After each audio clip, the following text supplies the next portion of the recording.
demolish it, they're actually questioning that nuance of, is the terminology demolition allowed? Honestly, we've got very good lawyers and we really believe we're correct. At the end of the day, though, is how do we get City Council and ourselves and the HDC together and come to a common agreement that's good for all of us. Thank you. Ms. Schaefer, Northville High School consistently identifies mental health as one of the biggest challenges facing teens today. How can we as a school district unite to support our students' mental health, social development, and emotional well-being? That's a great question. I have two high schoolers, one in 12th grade, one in the 11th grade. Actually, here's Jen now. I think we need to invest in the nurturing of our children's social and emotional health. The top priority in any school district, especially one of Northville that has an extremely high level of academic achievement, is also the importance of a meaningful and purpose-oriented public education. I think our children should be happy and should really enjoy their public education journey. And social and emotional health, mental health especially, also tags into the aspect of safety in our schools.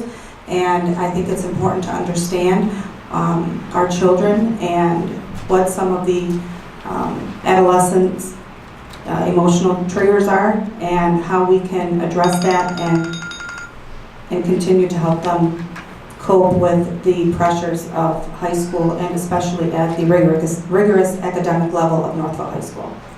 Thank you. Ms. Lynn? Could you repeat Absolutely. that? Thank you. Northville High School students consistently identify mental health as one of the biggest challenges facing teens today. How can we as a school district unite to support our students' mental health, social development, and emotional well-being? Again, yeah, great question there. So a couple of things that I specifically think about. So as I shared, one of the things that I'm a part of is the Northville Youth Assistance Commission. And so much of that work is about, actually all of that work is about the social, emotional, and mental health of children and young adults in our community. It's something we are in partnership with the school district on this and talking about, as Angela mentioned, we have an incredibly rigorous academic world here, which is great, and which means great outcomes for so many of our kids. But we also have to make sure we're really balancing that with making sure that we are taking care of kids and we are producing productive, happy, healthy citizens. And I think one of the key things is the continued conversations. I will also say that even in just the past few years, and I could be, maybe it's been going on longer than this, but even in the past few years, I've heard so much more coming from the school district about the social, emotional, and mental health of children. And I think the raised awareness with that within the district, I think within the community, with our parents as well, is something, I think this is something we have to unite around to make sure that our kids have everything that they need. Thank you. Mr. Mazur. Sure. So I think the first thing you have to realize is high school is different from when we went there. In fact, it's significantly different. We're in a very high achieving district, right? And there's pressures alone with kids looking at each other, getting into Yale, Harvard, Michigan, everything else that creates a pressure to achieve. We also have a very highly educated set of parents, right? We all put priority on education. In general, that creates some stress levels that probably didn't exist when we were kids, right? Secondary thing is we didn't deal with social media. Social media, well, it's a good communication tool. Like anything out there are pros and cons. It's got lots of negatives to it, right? Just kids face things today that we never kind of dreamed about. So we've actually made this a goal in 1819, and we actually had a forum at the high school a year ago or less than a year ago, where we brought in some consultants, I think from the University of Michigan, to talk about this, is how do we provide for the mental health being. And I don't mean mental health in terms of, significant problems, but just the stresses in daily life. And so it is a focus of ours. We are looking at how our counselors can be involved, but again, this is a community issue. This isn't drop the ball on the high school, you solve community stresses. Parents, everybody, we need to get involved. We need to look out for our kids, look for signs, and then seek help, and we will try to do our share to promote it. Thank you. Mr. Wong. Well, a lot of the discussion is relevant in terms of how we support people in their social and emotional needs. It really is a partnership with other entities like Northville Youth Assistance. It's also a real burden on the counseling staff. And so, we have to look at other tools that are available for counseling staff, like the new Naviance program that is undergoing review right now. Also, you may know about individual educational programs or plans for individuals who are not performing as well.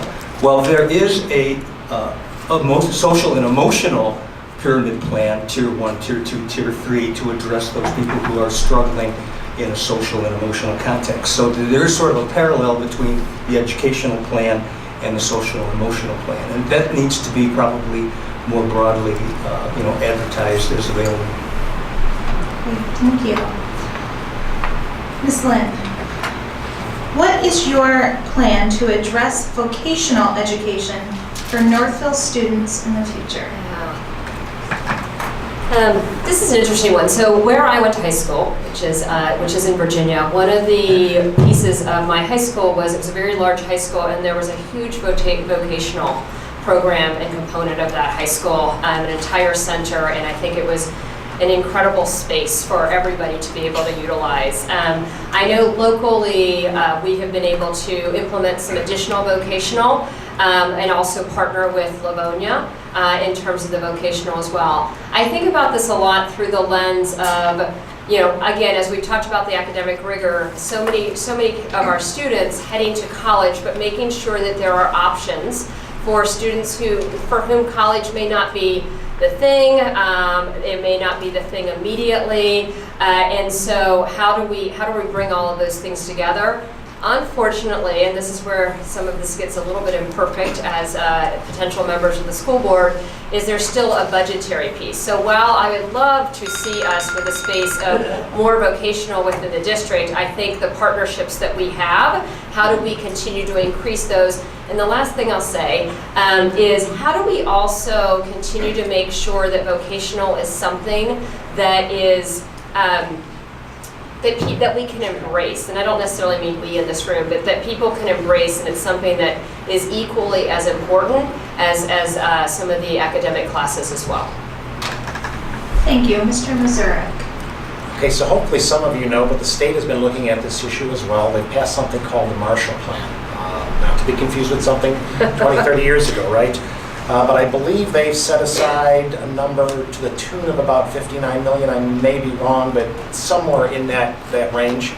The question really is how do we look at that kind of funding? Because we can't do everything. We've already got our staff stretched out. Can we put some joint proposals in there where we work with local entities or work with even neighboring school districts to get some funding to provide additional features? I think the opportunity's there, but I'll be honest, we haven't as a board and the district, we've got so many things we're juggling right now. With the plan that just really came out, we need to spend some time looking at it and figure out how can we tap into it. Thank you. Mr. Wong, what is your plan to address vocational education for Northville students in the future? Well, it's an issue that has come to my attention from time to time. I brought it up with the former assistant superintendent. I actually brought it up today with Aaron Boffman, the current curriculum assistant superintendent. How do we grow the vocational ed program here, take advantage of the Marshall Plan with $59 million available, statewide? How do we recapture some of the foundation allowance that we ship to Livonia for their voc ed program that we could try to keep here? And I think that it's time for the school board and the district to study that in terms of what alternatives are there so we can recapture that pro rata share of the foundation allowance that we actually ship to Livonia. And so that's been a continuing discussion. So something worth studying. Thank you. Ms. Schaefer. Can you repeat the question? Absolutely. What is your plan to address vocational education for Northville students in the future? So I think vocational education and skilled trades is part of our future. I think we're going to find that there's more demand for vocational education. I think in Northville, we do have partnerships, as mentioned. I was not aware of the Marshall Plan, but if there are ways to find funding, it would be a good option and opportunity for some of the students within the high school to really get some hands-on experience, and I think can be very successful with it. So I would support it. Thank you. Mr. Mazurek, what haven't we mentioned tonight that you feel needs our attention? So I'll say, I want to go back to a subject that we kind of touched on, but state funding is a major issue, and teachers. It drives just about everything we do. One of the big concerns we have is that, well, we get roughly $60 or $100 a year increases in funding. At the end of the day, what you as the public view is, oh, that's $60 that's going into education and teachers. And the answer is not. We have increasing costs going on in our MIPSers, our retirement system, and there's significant increased costs going on in our healthcare system.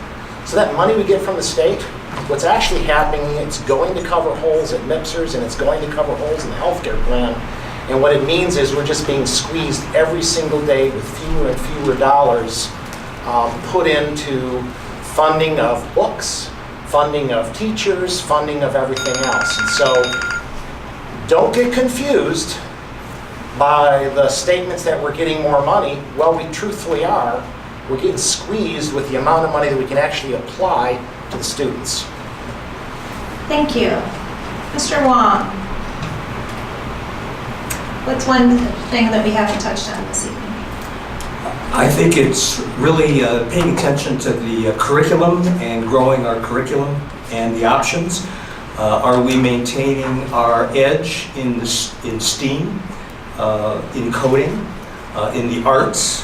Are we actually going to close some of the curriculum gaps, like we lack a strings orchestra program, even though virtually every school district around us has strings music, to enlarge the repertoire, to accompany choir and a robust band program.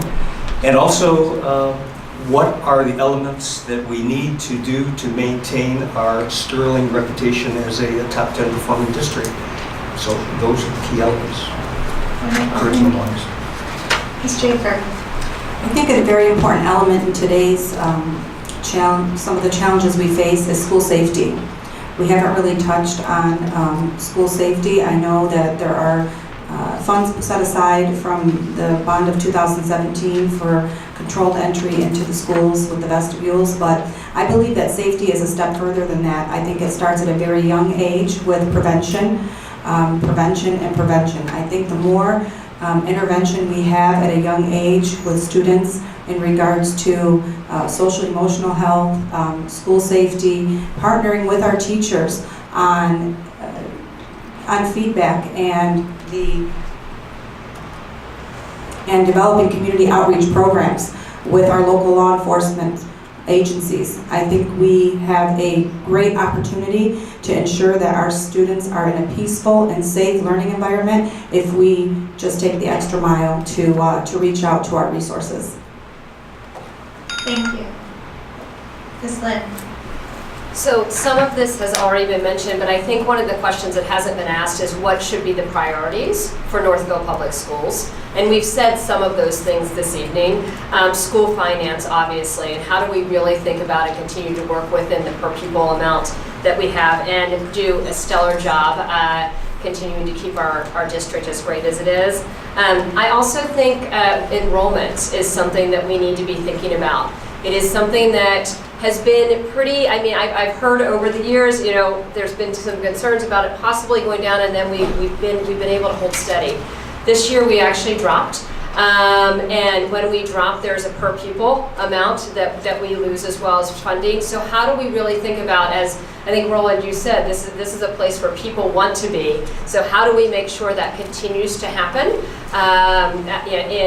for us, and that we continue to keep our enrollment steady, Also, we've talked about how do we continue to balance the academic expectations with the social emotional expectations as well. And then finally, I would say, and as I said before, some of the longer term pieces are about how do we make sure we're addressing as proactively as possible potential teacher shortages and make sure we get ahead of those. And then I think continue to think about really what the modern classroom looks like, which is a really fun thing, I think, to spend time thinking about too. Absolutely. Mr. Wong, this is our final question of the evening.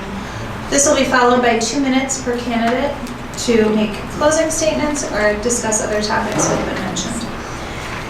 Mr. Wong, looking to the future of Northville Public Schools, how will the development and addition of new neighborhoods further impact our schools, and how would you address other future issues?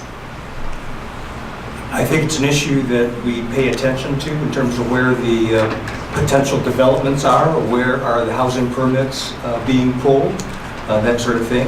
And it is something that the board is very mindful about in terms of balancing enrollments between buildings and planning ahead. I mean, there's like a 5-year plan with respect to enrollments. So that's something that the board is very mindful about. Thank you. Ms. Schaefer. Repeat the question, I'm sorry. Absolutely. Looking to the future of Northville Public Schools, how will the development and addition of new neighborhoods further impacts to our schools, and how would you address these? So I think, or I know as a community expert and realtor in the area, that Northville is a very sought after community. There's no question about that. And we're sought after primarily for the performance and the achievement of our students in our school district. I keep very close tabs on development in the area, Northville Downs being one area of controversy right now with multi-unit housing being suggested. And I think it's important for us to use our financial dollars wisely in terms of how we can create more efficient and versatile learning environments for our students. And it's also key to, in our 5-year plan, have a very clear understanding of what our Northville landscape will look like in terms of enrollment. I will give you some enrollment numbers. Since our high school opened in 2000, we have an additional 2,000 students in the district. So it's a good problem to have in terms of the demand. However, we need to address it properly as a district to ensure that our classroom sizes stay small. I'm very adamant about that. Thank you. Ms. Lynn.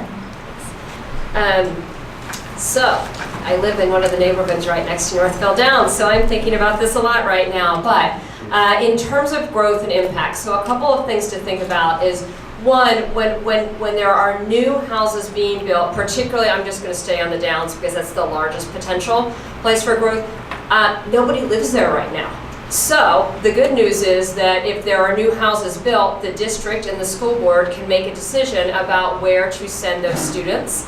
Not all of our elementary schools, I know there are people in this room who would say their elementary schools are a little bit overpacked right now, but not all elementary schools are currently at capacity, and so there's still some capacity.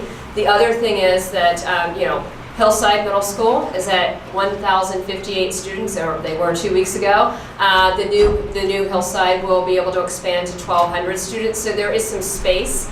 The bond also allowed some space to open up within the high school. So there is still space available. I think we have to be really thoughtful about how growth will impact where we put kids, but hopefully ideally it has as little impact on current people living here or current residents now, and then we can make a decision about future residents. Thank you. Mr. Missouri. So the good news I'll tell you is that I don't think school district capacity will be an issue with supporting additional students. We've done a lot of things over the years, right? We've gone through redistricting, trying to rebalance our schools to about 90%. We actually have Silver Springs has a lot of space right now. So we're already talking about this year potentially redistricting where potential new homes may go in the Downs to an area that is kind of low. We are building a brand new or modified Hillside Middle School, and we need to find the balance between Meads Mill and Hillside to keep them roughly the same size. The issues are not at elementary, likely not at the middle school, but the issues are going to be at the high school, right? That's kind of where the problem is. With the bond fund you approved, it's going to allow us to make some modifications and things to that. But then additionally, we're working on blended learning. And some of you who have high school kids know that's been happening over the last couple of years. We're taking the advantage of more of how kids learn in the 21st century. So a combination of additions and modifications of STEM and other things at the high school, plus blended learning, I think we're going to be able to contain it. Remember, all 1,000 kids that may join us are not all going to be at the high school or elementary or middle school at any one time. It's going to be spread out. Thank you. We'll now start with each candidate's closing remarks. Reminder, you will have 2 minutes. Mr. Wong, you may start. Thank you. Right now, it's election time, and really it's time to have a barometer about the status of Northville schools. And I'm happy to report that we have a great fund balance. We have a 98% graduation rate. We have 58 semifinalists and finalists taking the SAT. We have a 3-year labor agreement, rather unusual in the sphere of education. And so I'm happy to report that we've been good stewards for the school district. We have a wonderful community, and we have a wonderful school district that complements a wonderful community. And so the question is there good stewardship? I think that we need to pay attention to how we spend the $104.85 million for that approved bond. We need to pay attention to growing the curriculum so that our curriculum matches that of surrounding school districts. We need to continue the best practices that we engage in the curriculum review process, and we need to be watchful in terms of how we maintain our status as a top 10 school district in the state. And so I am dedicated to working towards the best education for our kids, K through 26, and I look forward to your support this coming election. Thank you. Thank you. Oh, and check out RolandWong.com. Ms. Jafer. Thank you. First of all, I wanted to thank all the residents, students, faculty, leadership team, and a special thank you to Tanya and Karen for putting together the forum tonight. It was a great opportunity for us as candidates. I'd like to close my portion by keeping things very simple. Although I do not agree with all of some of the opinions tonight, specifically on classroom sizes and priorities, I think in general we're in agreement. However, as I mentioned, to keep things simple, I'm a mom. I have 5 children in this district. I understand what we face, some of the issues that we face firsthand. I'm here to advocate on behalf of our students, my children, and your children. Our schools are the reason why my husband and I moved here 15 years ago. This is a very self-motivated and educated community. I understand that. We take pride in our schools, we take pride in our neighborhoods, and we take pride in our kids. As your school board member, I will advocate to take back our local control for funds. You've heard the word funds, funds, spending, and funds over and over again tonight. I think we have proven to be a top performing school district, and I think we have proven that we can take back some of our local control to spend our funds the way we see fit as a district. I have a kindergartner who should never feel unsafe to go to school. I understand what it takes to work with local law enforcement through community outreach to keep our kids safe. In Northville, we've set the bar high, and we will continue to raise it. Our schools are a symbol of our academic excellence. We must continue to innovate and prepare our children for the global world. I own a small business here in Northville. I'm also a realtor. It's where I've chosen to work, live, and play.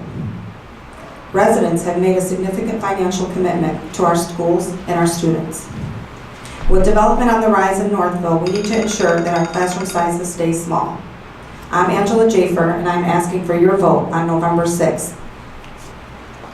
Let me be the voice of your children and mine. Thank you. Thank you. Ms. Lynn?